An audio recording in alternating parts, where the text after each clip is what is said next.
وہ دن بدن سوکھ رہا تھا، مر رہا تھا، اب وہ پھر سے اپنی جنم بھومی میں آ گیا تھا۔ اس کے مردہ تن میں جان دوڑنے لگی تھی، اس کی تیزی سے بہتر ہوتی ہوئی صحت میں جہاں صاف آب و ہوا اور خالص خوراک کا عمل دخل تھا، وہاں پروین کی اور پھپھو کی والہانہ محبت بھی کار فرما تھی۔ اور بات صرف پروین اور پھپھو کی محبت ہی کی نہیں تھی، یہ پورا گاؤں ہی اس کے لیے حیات بخش پیار کا سرچشمہ تھا۔ گاؤں کے لوگ جب اس کی طرف دیکھتے تھے تو انہیں نبیل میں ہنسنے کی شبیہ نظر آتی تھی، اور ان کی آنکھوں میں امڑتا ہوا پیار کچھ اور بھی بے کراں ہو جاتا ہے۔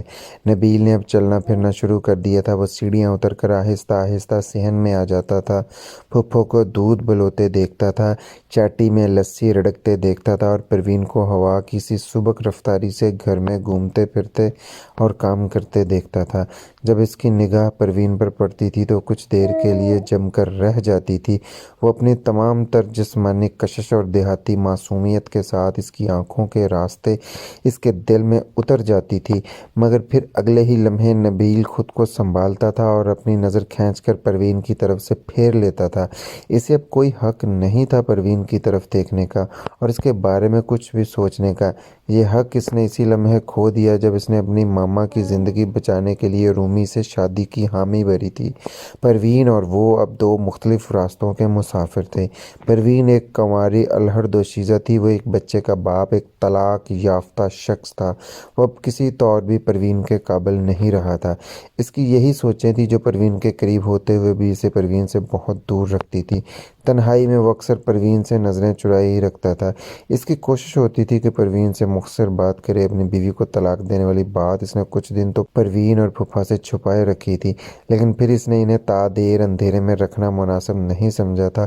مناسب الفاظ میں اس نے تقریباً سبھی کچھ پھپھو اور پھوپھا کے گوش گزار کر دیا تھا۔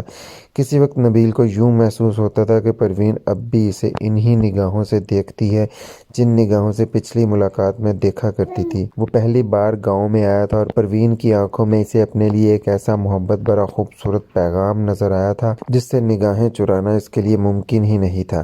نبیل کو یوں لگتا تھا کہ پروین کی آنکھوں میں شاید آج بھی اس کے لیے ویسا ہی پیغام اور ویسا ہی موسم پوشیدہ ہے۔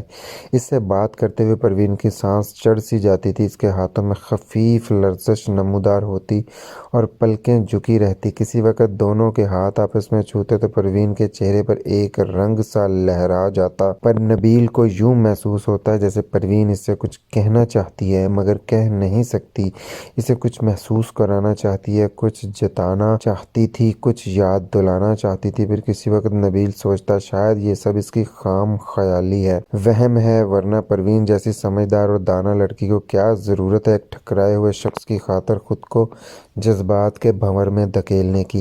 نبیل نے ایک دو بار گھر سے باہر بھی قدم رکھا تھا، اپنے پھوپھا دین محمد کے ساتھ آہستہ آہستہ چلتا ہوا دائرے تک پہنچا تھا۔ پورے گاؤں کی رونق جیسے ایک دم سے دائرے میں جمع ہو گئی تھی، ان گنت جانے پہچانے چہرے اس کے گرد جمع ہو گئے تھے، اس کے سر پر اتنے پیار دیے گئے تھے کہ اس کی روح تک سیراب ہو گئی تھی۔ دینو نائی، بشیر کمہار، فضلو چاچا، صدیق ٹینڈ مستری، رمضان اور پتہ نہیں کون کون چاچے حیات کا خون جیسے سیروں بڑھ گیا تھا۔ اس نے نبیل کو اپنے پاس بٹھایا تھا، بڑے خلوص کے ساتھ اس کے سر پر سے 200 روپے وارے تھے اور ٹپری واسوں میں بانٹ دیے تھے۔ آج بھی نبیل کا موڈ ذرا باہر نکلنے کو تھا۔ اس نے شیدے سے کہا چل آ یار ذرا گھوم کے آئیں۔ شیدے نے لفاف اور زور سے اپنے گرد لپیٹ لیا اور بولا نہ یار آج مجھ کو تنگ نہ کر سویڑے سویڑے۔ اوئے باندر یہ سویرا ہے، 11:30 بجے ہوئے ہیں دن کے، چل اٹھ یہ نحوستی دور کر۔ شیدے نے بڑی مشکل سے آنکھیں کھولی اور نبیل کے سامنے ہاتھ جوڑ دیے۔ یار خدا کے واسطے مجھ کو معاف کر، تجھے پتہ ہی ہے کہ میں رات کو کتنی دیر سے سویا تھا۔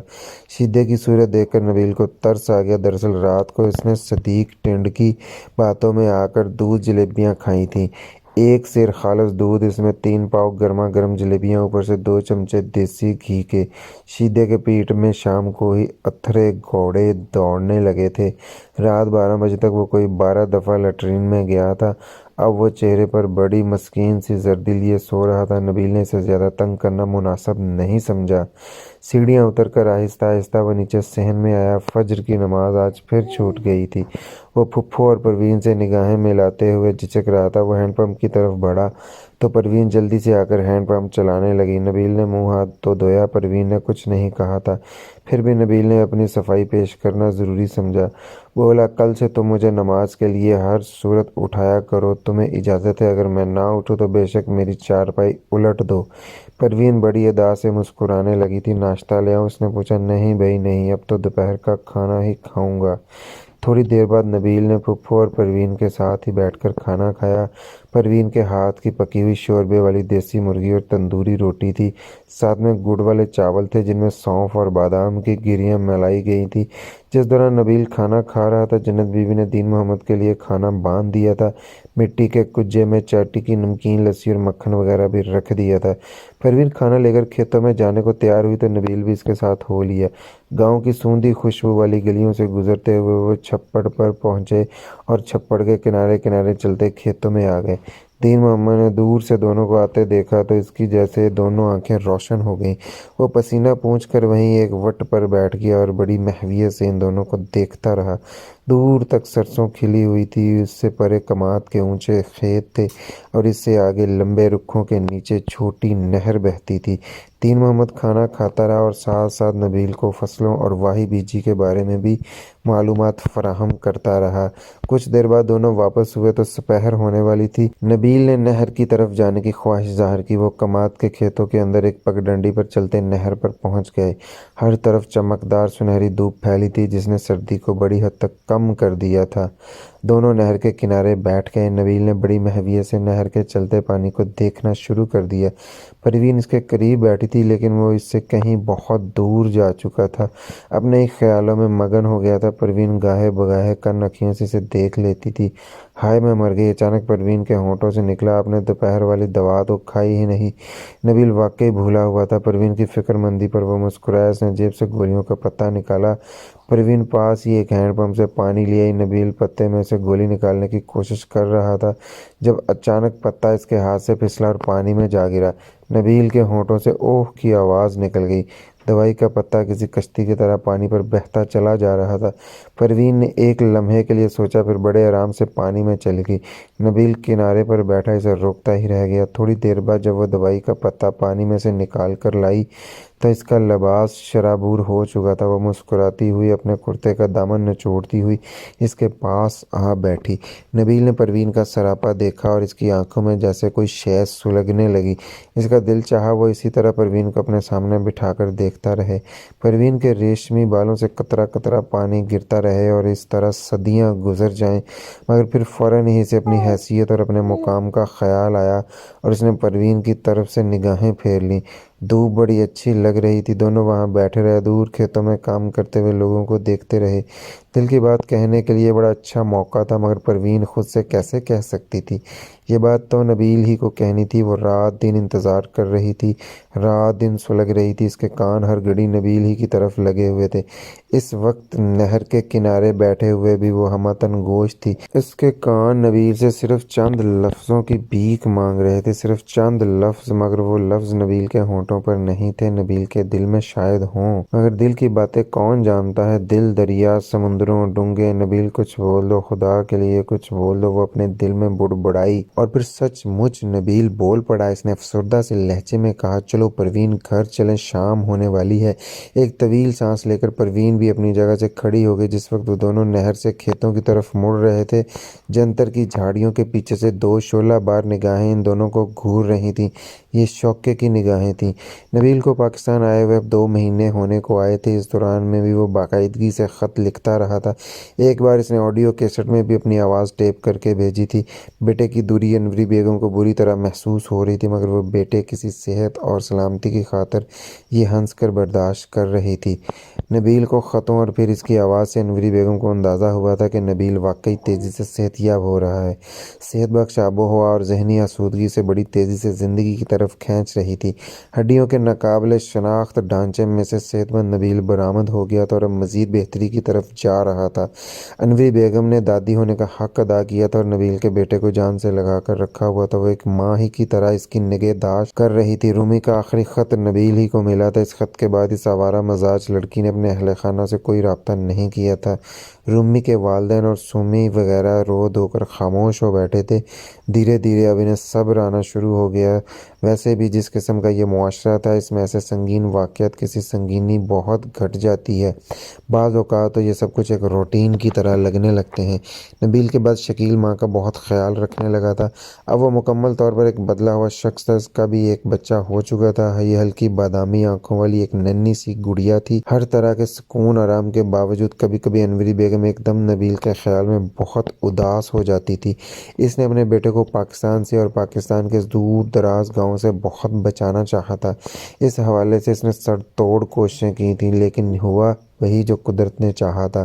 انوری بیگم اس حد تک مجبور ہوئی تھی کہ اسے اپنے بیٹے کو خود گاؤں بھیجنا پڑا تھا۔ اب وہ تنہائی میں بیٹھ کر نبیل کے بارے میں سوچتی تو نبیل کی پھپھو جنت بی بی اور اس کی بیٹی پروین کا خیال بھی انوری بیگم کے ذہن میں در آتا۔ وہ سوچتی کہیں ایسا نہ ہو کہ وہی ہو جائے جس سے وہ ہمیشہ خوف کھاتی رہی ہے۔ کہیں جنتے کی بیٹی اور نبیل اس سے آگے ایک دم اس کا دماغ سوچنا بند کر دیتا۔ شروع میں تو یہ سوچ اسے بہت تکلیف پہنچاتی رہی، لیکن پھر ہر روز اس تکلیف کی شدت کم ہونے لگی۔ وہ ذرا مختلف انداز سے سوچنے لگی۔ اسے تو بس اپنے بیٹے کی سلامتی اور زندگی درکار تھی، چاہے یہ کسی وسیلے سے بھی ملتی، چاہے پروین ہی کے وسیلے سے ملتی۔ اس نے یہاں لندن میں نبیل کو موت کے اس قدر قریب دیکھا تھا کہ اب وہ اس کی سلامتی کی خاطر کڑوے سے کڑوا اور زہریلے سے زہریلا گھونٹ بھرنے کو بھی تیار ہو گئی تھی۔ کچھ بھی تھا، آخر تو وہ ایک ماں تھی۔ اس کے دل و دماغ میں جمی ہوئی جو برف نبیل کا باپ ہزار کوششوں کے باوجود نہیں پگھلا سکا تھا، وہ بیٹے کی جان پر آنے والی مصیبت نے پگھلا دی تھی۔ ایک دن انوری بیگم ایسے ہی سوچوں میں گمسم کھڑی تھی۔ اس کا ایک ہاتھ پالنے میں تھا اور نبیل کے بیٹے حسن کو غیر شعوری انداز میں تھپکتا چلا جا رہا تھا۔ اچانک شکیل عقب سے آیا اور اس نے ماں کے گلے میں بازو حمائل کر دیے۔ او ماما، کیوں اتنا فکر مند رہتی ہیں آپ؟ نبیل بھائی اب صحت میں دن دگنی رات چوگنی ترقی کر رہے ہیں۔ میرا خیال ہے کہ 2-3 ہفتے تک مجھے بھی چند دن کی چھٹی مل جائے گی۔ میں آپ کو لے کر پاکستان جاؤں گا۔ ہم بھائی نبیل سے مل کر آئیں گے اور ان کا ارادہ واپسی کا ہوا تو انہیں واپس لے آئیں گے۔ بس تو ایسے ہی کہتا رہتا ہے، پتہ نہیں کب ملنی ہے تجھے چھٹی۔ اب تو سب کچھ کنفرم ہے مام، اگلے مہینے کی 5 اور 10 کے درمیان چھٹی ہر صورت منظور ہونی ہے۔ پھر وہ ایک دم چونک کر بولا، ارے ہاں یاد ہے، پاکستان سے ایک کیسٹ بھی آئی ہے، میرا خیال ہے کہ شیدے نے بھیجی ہے، ابھی سنتے ہیں۔ پھر وہ زور زور سے سمی کو آوازیں دینے لگا کہ وہ کیسٹ پلیئر لے آئے۔ تھوڑی دیر بعد سمی کیسٹ پلیئر لے آئی۔ کیسٹ ڈال کر شکیل نے پلے کا بٹن دبایا اور شیدے کی خالص لاہوری آواز کمرے میں گونجنے لگی۔ سلام دعا کے بعد شیدے نے اپنے مخصوص انداز میں گاؤں کے حالات بیان کیے، وہاں کی خالص خوراکوں اور من میلوں کا ذکر کیا۔ اس کے بعد اس نے خوشگوار لہجے میں بتایا کہ نبیل اب ٹھیک ٹھاک ہے۔ وہ دونوں صبح سویرے نہر کے کنارے سیر کے لیے نکلتے ہیں اور آج تو ان دونوں نے تھوڑی سی دوڑ بھی لگائی۔ اس کے بعد شیدے نے جنت بی بی، پروین اور دیگر گھر والوں کا ذکر کیا۔ پروین کا ذکر کرتے ہوئے شیدے کے لہجے میں ہلکی سی الجھن نمودار ہونے لگی۔ وہ بولا، شکیل باؤ، سچ پوچھو تو میں اس کڑی پروین سے بڑا متاثر ہوا ہوں۔ اتنی بی بی، اتنی پیاری اور سمجھدار لڑکی میں نے کم ہی دیکھی ہے۔ اس بیچاری نے پچھلے 2 مہینوں میں نبیل باؤ کی اتنی خدمت کی ہے کہ میں بیان نہیں کر سکتا۔ میں نے ایک بات اور بھی خاص طور پر نوٹ کی ہے، میرا دل پکی گواہی دیتا ہے کہ لڑکی اپنے نبیل باؤ سے بڑا گہرا پیار کرتی ہے۔ بس یہ سمجھو کہ اس کے پیچھے کملی سی ہے۔ خوبصورت ہونے کے ساتھ ساتھ وہ پڑھی لکھی بھی ہے اور گل بات میں کسی طرح بھی دیہاتاً نظر نہیں آتی۔ مجھے یقین ہے کہ اگر ہمارا نبیل باؤ ایک بار اشارے سے بھی کہہ دے کہ وہ اس سے شادی کرنا چاہتا ہے تو یہ لڑکی خوشی سے مرنے والی ہو جائے۔ پر نبیل یار کی بات ہی مت پوچھ، اس سے یوں پڑے رہتا ہے جیسے وہ لڑکی نہ ہو کوئی کن کھجوڑا ہو۔ کبھی تو اس بیچاری کے ساتھ نبیل کا سلوک دیکھ کر اس پر ترس آنے لگتا ہے۔ ویسے آپس کی بات ہے شکیل باؤ، اگر یہ لڑکی نبیل باؤ کی زندگی میں آئی ہوتی تو نبیل باؤ کی زندگی سنوار دیتی۔ کیسٹ ختم ہوئی تو شکیل معنی خیز نظروں سے ماں کی طرف دیکھنے لگا۔ انوری بیگم کی پیشانی پر سوچ کی لکیریں تھیں اور وہ خاموش نظر آتی تھی۔ نبیل کو آئے اب 3 مہینے سے زیادہ ہو گئے تھے۔ اس کا دل گاؤں میں خوب لگا تھا۔ وہ اکثر صبح سویرے کھیتوں میں اپنے پھپھا دین محمد کے پاس چلا جاتا، دوپہر تک وہیں رہتا، گھر آ کر کھانا کھاتا اور پھر آرام کرنے کے لیے لیٹ جاتا۔ دوپہر کے بعد نبیل اور شیدہ عموماً گاؤں سے باہر میدان میں چلے جاتے۔ یہاں گاؤں کے لڑکے بالے اور نوجوان مختلف کھیل کھیلتے تھے، گلی ڈنڈا، والی بال، کبڈی وغیرہ۔ نبیل بڑی دلچسپی سے یہ مناظر دیکھتا، خاص طور پر سے لڑکوں کی کبڈی اور کشتی میں سے خاص دلچسپی محسوس ہوتی۔ چاچا حیات جس طرح لڑکوں کی صحت اور تندرستی پر توجہ دیتا تھا، یوں لگتا تھا کہ جیسے وہ سب ایک ہی گھرانے کے فرد ہوں اور چاچا حیات اس گھرانے کا سربراہ ہو۔ سردیاں آہستہ آہستہ رخصت ہو رہی تھی، بہار کی آمد تھی، گندم کی فصل جوان ہو رہی تھی اور رکھوں پر نئے پتے آ رہے تھے۔ پچھم کی طرف سے شام کے وقت ایسی ہوا چلتی تھی کہ دل میں آگ سی لگ جاتی تھی۔ یہ دل میں پھول کھلانے والا موسم تھا، مگر نبیل کے دل میں آج کل عجیب سی بے کلی اور ہلچل تھی۔ وہ چپکے چپکے اپنے ساتھ ایک جنگ لڑ رہا تھا، ایک خاموش لیکن نہایت مہین مہلک جنگ۔ وہ جانتا تھا کہ وہ پروین سے محبت کرتا ہے اور وہ یہ بھی جانتا تھا کہ پروین اس سے محبت کرتی ہے، مگر عجیب بات تھی کہ اظہار کرنے سے دونوں قاصر تھے۔ پروین اس لیے قاصر تھی کہ وہ ایک لڑکی تھی، وہ خاموش کی زبان میں تو بہت کچھ کہہ چکی تھی اور کہہ بھی رہی تھی، مگر زبان سے اظہار کرنا اس کے لیے ممکن نہیں تھا۔ دوسری طرف نبیل اس لیے خاموش تھا کہ اب وہ خود کو کسی بھی طرح پروین کے قابل نہیں سمجھ رہا تھا۔ اسے یہی لگتا تھا کہ اگر وہ پروین سے اپنے دل کا حال بیان کرے گا تو وہ اپنی نگاہ میں ہی مطلب پرست بن جائے گا۔ وہ پروین کی پھول اور شبنم جیسی پاک اور معصوم زندگی کو اپنی اجڑی ہوئی کانٹوں بھری دنیا میں گھسیٹنا نہیں چاہتا تھا۔ پروین کو بے حد چاہنے کے باوجود نبیل کے دل سے یہی دعا نکلتی تھی کہ پھپھو جنت کو کوئی ایسا داماد ملے جو پروین کے جوڑ کا ہو اور جسے پھپھو اپنے پہلو میں بٹھا کر فخر محسوس کر سکیں۔ روشن آنکھوں، چوڑے سینے والا کوئی سجیلا کنوارا لڑکا جو پروین کو پرجوش والہانہ پیار دے سکے۔ نبیل اپنے بارے میں پروین کے احساسات سے بالکل غافل نہیں تھا، مگر اس کا خیال یہی تھا کہ پروین کی سوچ جذباتی ہے اور اس سوچ میں شدت صرف اس لیے ہے کہ نبیل اس سے دور ہے۔ جب وہ نزدیک آ گئے تو پھر اس تعلق کی ناہمواری اور بدصورتی بہت جلد پروین کو پچھتانے پر مجبور کر دے گی۔ پچھلے 2-3 مہینوں میں کئی واقعات ایسے ہوئے تھے جس سے نبیل کو اندازہ ہوا تھا کہ پروین اب بھی نبیل کو اسی نظر سے دیکھ رہی ہے جس نظر سے اس نے پہلی بار دیکھا تھا۔ وہ نبیل کی تمام کوتاہیوں کو معاف کرنے کا حوصلہ رکھتی ہے اور خواہش بھی۔ چند دن پہلے ہی ایک واقعہ تو خاصا اہم تھا، اس کے تاثرات ابھی تک نبیل کے ذہن پر موجود تھے۔ پروین پڑھانے کے لیے اسکول گئی ہوئی تھی۔ نبیل یوں ہی گھومتا ہوا اس الماری کی طرف چلا گیا جس میں پروین نے کتابیں رکھی ہوئی تھیں۔ کتابوں پر ایک نظر ڈالنے سے ہی پروین کے اچھے ذوق کا اندازہ ہو جاتا تھا۔ ان میں اسلامی، ادبی، تاریخی، ہر طرح کی کتابیں موجود تھیں۔ یہ بات نبیل کو اچھی طرح معلوم تھی کہ پروین پڑھنے کا شوق رکھتی ہے، مگر اس روز پتہ چلا کہ وہ لکھنے کا شوق بھی رکھتی ہے۔ احمد ندیم قاسمی کے افسانوں کی ایک کتاب نبیل نے کھولی تو اس میں ایک کاغذ تہہ کیا ہوا ملا۔ اس کاغذ پر پروین کے ہاتھ کی لکھی ہوئی ایک نظم موجود تھی۔ پنجابی میں لکھی ہوئی اس خوبصورت نظم کا مفہوم کچھ اس طرح سے تھا: تم نے کہا تھا جب چاول کی فصل پک جائے گی تو میں آ جاؤں گا۔ میں نے کھیت کی منڈیر پر بیٹھ کر چاول کے پودوں کو پور پور بڑھتے دیکھا۔ میں ان پودوں کو اپنے آنسوؤں کا پانی دیتی رہی، میں سورج کا ایک ایک قدم گنتی رہی، میں ٹھنڈی کالی پہاڑ سی رات کو اپنے ہاتھوں سے دھکیل دھکیل کر سرکاتی رہی۔ پھر چاول کی فصل کٹ گئی، چاول کی دوسری اور تیسری فصل بھی کٹ گئی، مگر میرے انتظار کے درخت پر کوئی پھول نہیں کھلا۔ اب ایک مدت بعد تم آئے ہو تو بھی یہی لگتا ہے کہ نہیں آئے ہو۔ بہار کا موسم ہے مگر میرے انتظار کی ٹہنیوں پر اب بھی پت جڑ ہے۔ پروین نے اتنی میٹھی اور پیاری زبان میں یہ شعر لکھے تھے کہ نبیل ان کے اثر میں کھو سا گیا۔ اس نے چند ورق الٹے اور کتاب واپس الماری میں رکھنی چاہی۔ وہ کتاب دوسری کتابوں کے اندر گھسیڑ رہا تھا کہ ایک دم الماری کی شیلف اپنی جگہ چھوڑ گئی اور بہت سی کتابیں فرش پر گر گئیں۔ نبیل نے جلدی جلدی کتابوں کو اکٹھا کیا، شیلف کو دوبارہ سے اس کی جگہ پر سیٹ کرنے کی کوشش کرتے ہوئے اس کی نگاہ الماری کے پیچھے ایک چھوٹے سے خلا میں پڑی۔ وہ یہاں ایک رومال کو دیکھ کر چونک گیا۔ یہ اسی کا رومال تھا جن دنوں وہ نیا نیا گاؤں آیا تھا، شدید بیمار تھا، اسے بار بار قے ہوتی تھی۔ یہ رومال وہ منہ صاف کرنے کے لیے استعمال کرتا رہا تھا اور پھر اس نے پھینک دیا تھا۔ آج یہ رومال دھلا دھلایا اس الماری کے پیچھے موجود تھا۔ رومال میں کچھ باندھ کر رکھا گیا تھا۔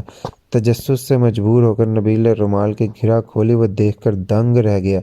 اس میں نبیل ہی کی کئی چھوٹی چھوٹی چیزیں موجود تھیں: قمیص کا ایک ٹوٹا ہوا بٹن، بوٹ کا ایک بوسیدہ تسمہ، استعمال شدہ ریزر، روشنائی سے خالی ہو جانے والا بال پوائنٹ اور اس طرح کی کئی چیزیں۔ پچھلے 3 مہینوں میں یہ سب کچھ پروین نے ہی سنبھال کر رکھا ہوا تھا۔ ایک دم نبیل کا دھیان رومی کی طرف چلا گیا۔ وہ سوچنے لگا کہ اس کی بیماری کے دوران رومی کس طرح اس سے کراہت کیا کرتی تھی اور ناک چڑھا کر دور بھاگا کرتی تھی۔ شاید زمین اور آسمان جیسا فرق تھا رومی اور پروین میں۔ نبیل بستر پر لیٹا رہا اور اپنے خیالات کے بارے میں سوچتا رہا۔ اچانک قدموں کی آواز نے اسے خیالات سے چونکا دیا۔ اس نے گھڑی دیکھی، رات کے 9 بج رہے تھے۔ اس وقت پروین اسے اور شیدے کو دودھ دینے آیا کرتی تھی۔ نبیل نے چادر اپنے سینے تک کھینچ لی۔ تھوڑی دیر بعد پروین کی بجائے پھپھو جنت اندر آ گئیں۔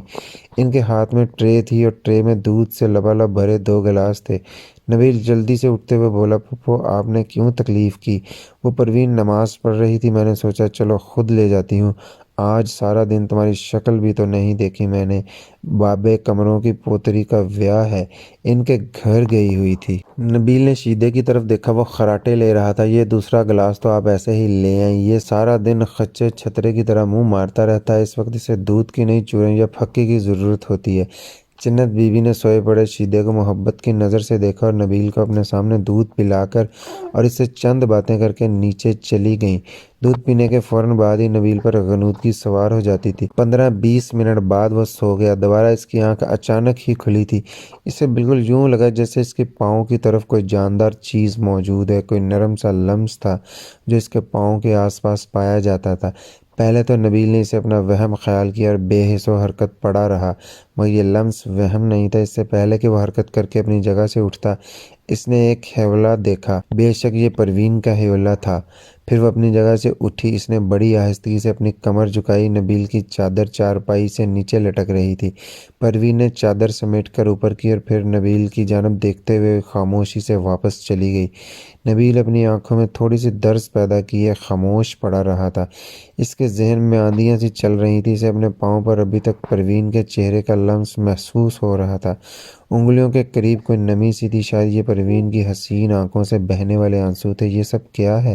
یہ کیا ہو رہا ہے؟ یہ سوال ایک چیخ بن کر نبیل کے سینے سے ابھرا۔ پچھلے 1.5-2 ماہ میں نبیل نے پروین کی طرف سے اپنا دھیان ہٹانے کی بے حد کوشش کی تھی، مگر یہ دیوانی سی لڑکی تمام کوششوں، تمام رکاوٹوں کو پامال کرتی اس کے دل و دماغ میں گھستی چلی آ رہی تھی۔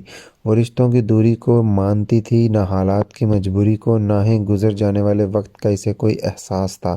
وہ آج بھی شاید اس مقام پر کھڑی تھی جس مقام پر اس نے پہلے دن نبیل کو اور نبیل نے اسے دیکھا تھا۔ شاید وہ لمحے امر ہو چکے تھے۔ نبیل پہلی مرتبہ گاؤں آیا تھا۔ صبح سویرے پھپھو کا چکی گھمانا اسے بڑا اچھا لگا تھا۔ پھپھو کے منع کرنے کے باوجود اس نے انہیں پیچھے ہٹا دیا تھا اور خود چکی گھمانے لگا تھا۔ کچھ ہی دیر بعد بیکری سی خوبرو پروین اندرونی دروازے سے باہر آئی تھی۔ ماں دیکھ، آج پھر تو نے مجھے نہیں اٹھایا نا، میری نماز۔ پھر اس کی نگاہ اچانک نبیل پر پڑی تھی۔ پہلی نگاہ، ہائے میں مر گئی تم ماں! اس نے گھبرا کر ماں کو آواز دی تھی۔ وہ دوسرے کمرے میں گئی ہیں گندم لینے، نبیل ہاتھ سے اشارہ کرتے ہوئے بولا تھا۔ ہاں، یہی لمحے تھے جو شاید امر ہو چکے تھے۔ نبیل نے ایک آہ بھری، پھر اسی طرح لیٹے لیٹے اپنے پاؤں پہ موجود نمی کو محسوس کیا۔ اسے یوں لگا جیسے یہ نمی اس کے پورے جسم میں سرایت کر گئی ہے اور پھر اس کے جسم سے آگے بڑھ کر پوری دنیا اور پوری کائنات میں پھیل گئی ہے۔ نبیل کا دل بھی تو اسی کائنات کا ایک چھوٹا سا حصہ تھا۔ یہ دل بھی اسی نمی کے گھیرے میں تھا۔ نبیل کو محسوس ہوا کہ اس کے دل کا موسم آپ بدل رہا ہے۔ اس دل میں کچھ ایسے خودرو پھول کھل رہے ہیں جنہیں کھلنے سے روکنا کسی کے بس میں نہیں ہوتا۔ اس کے دل کے اندر سے آواز آئی، نبیل، اگر تمہاری زندگی 1000 سال ہو اور تم 1000 سال بھی کوشش کرو تو پروین کو اپنے اندر سے نکال نہیں سکتے، اسے نظر انداز نہیں کر سکتے۔ یہ بیکار کوشش، تمہیں چھوڑنا ہی پڑے گی۔ بہتر ہے کہ خرابی بسیار سے پہلے چھوڑ دو۔ کوئی نہیں جانتا تھا، صرف پروین جانتی تھی کہ اس کے دل پر کیا بیت رہی ہے۔ وہ آخری حد تک مایوس ہو چکی تھی۔ اس کے ذہن میں یہ خیال پختہ ہو چکا تھا کہ نبیل کو اس میں کوئی دلچسپی نہیں، اگر ہے بھی تو بس اتنی ہے جتنی ایک پھوپھی زادی سے ہو سکتی ہے۔ وہ اس بارے میں جتنا سوچتی تھی اتنا ہی اس کا دل بھر آتا تھا۔ شاید نبیل اپنی جگہ ٹھیک ہی تھا۔ وہ انگلینڈ میں پلا بڑھا تھا، اعلیٰ تعلیم یافتہ تھا، اس کے ارد گرد حسین ترین لڑکیوں کا جمگٹھا رہا تھا۔ ایک عام دیہاتن لڑکی سے اسے کیا دلچسپی ہو سکتی تھی؟ ایک دن آسیہ سے اس کی ملاقات ہوئی تو اس کے سامنے پروین دیر تک روتی رہی اور دل کے پھپھولے پھوڑتی رہی۔ اپنی سوتی اوڑھنی سے شفاف آنسو صاف کرتے ہوئے اس نے کہا، آنسو، سب اور حوصلہ نہیں ہے مجھ میں نے ایک فیصلہ کر لیا ہے۔ کیا فیصلہ؟ آنسو نے چونک کر پوچھا۔ میں اب اپنے ماں پیو کو اور دکھ نہیں دوں گی، اپنی آنکھیں بند کر لوں گی، وہ جس کنویں میں دھکا دیں گے اس میں گر جاؤں گی، وہ جہاں کہیں گے میں شادی کر لوں گی۔